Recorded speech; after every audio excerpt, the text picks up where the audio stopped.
Okay.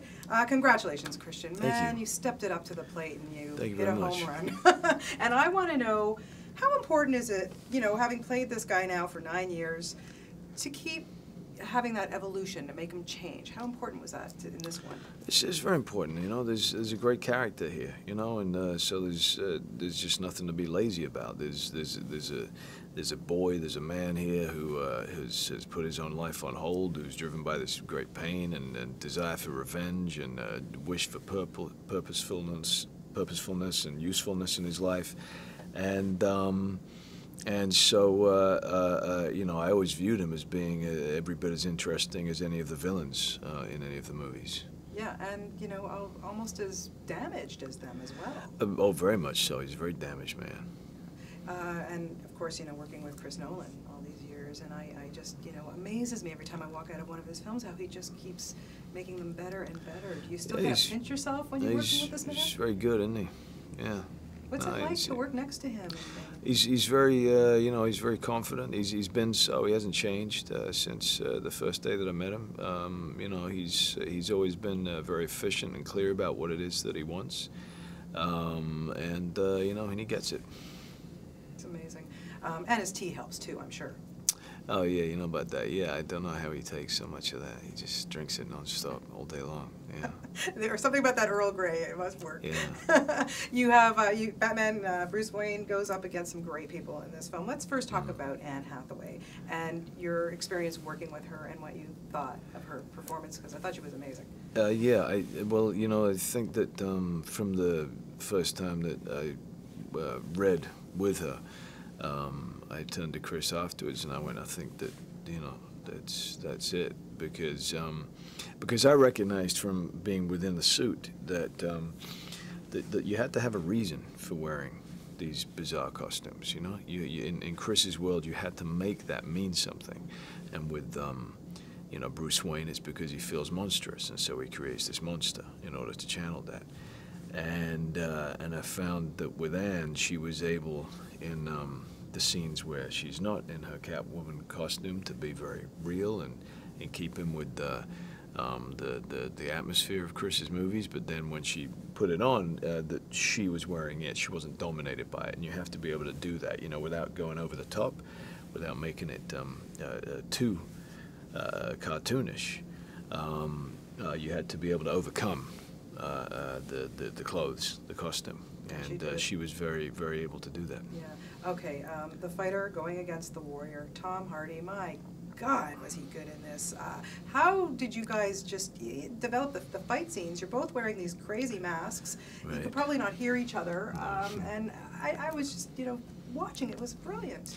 It could be a little tricky sometimes to hear each other, and we worked out little sort of signals for each other. But Tom's a really wonderful actor, and he was always able to convey so much despite having, you know, so much of his face being covered. You know, Chris casts very, very well. Yeah, he certainly does. You know, he just has a knack for it.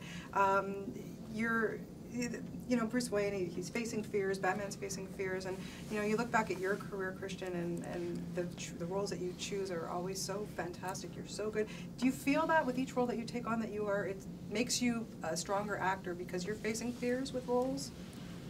I don't really think about it. I don't know. I think that's for other people to, you know, to observe. Okay, yeah, no, just because it's interesting how the stuff that you've taken on, you just really, you know, you grasp them and you really take them on, and it's so fantastic.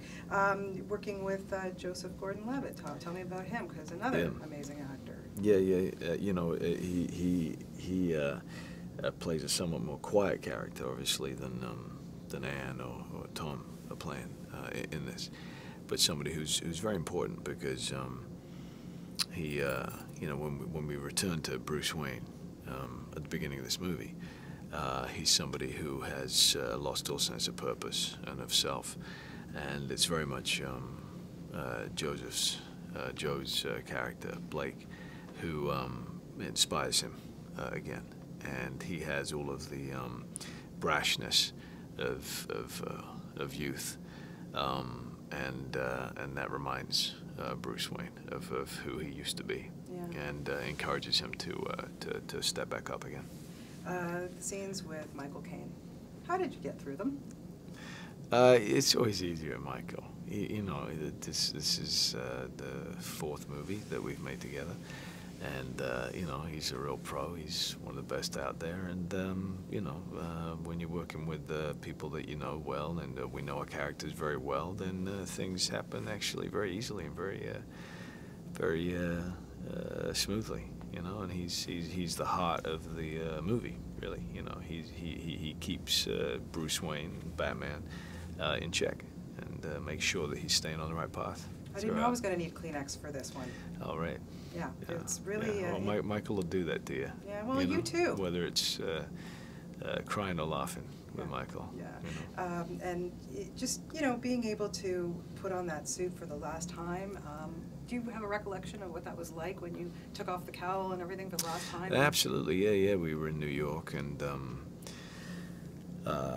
you know, like everything that you spend a lot of time with, it becomes sort of a love-hate thing, because I spent so many hours sitting, you know, in it for 7 months at a time for each movie. But I was always honored to be able to wear it and to be able to, you know, inhabit this very iconic character. Yeah, you know, these moments happen quite quietly. Always on movies, it's just, hey, that's the end. That was the last shot, and I just took a few minutes to myself to keep it on, realizing that was the last time it would be on. And yeah, no, it was a meaningful moment. You know, these movies have meant a great deal to me. Yeah, I'm sure.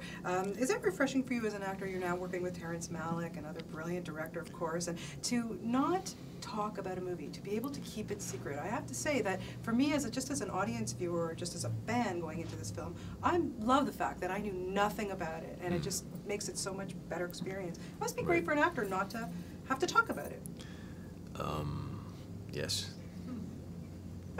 You can't embellish on that a little bit, on how you feel about just keeping secret? I think that's about as clear as I can get. It's very nice not to have to talk about it.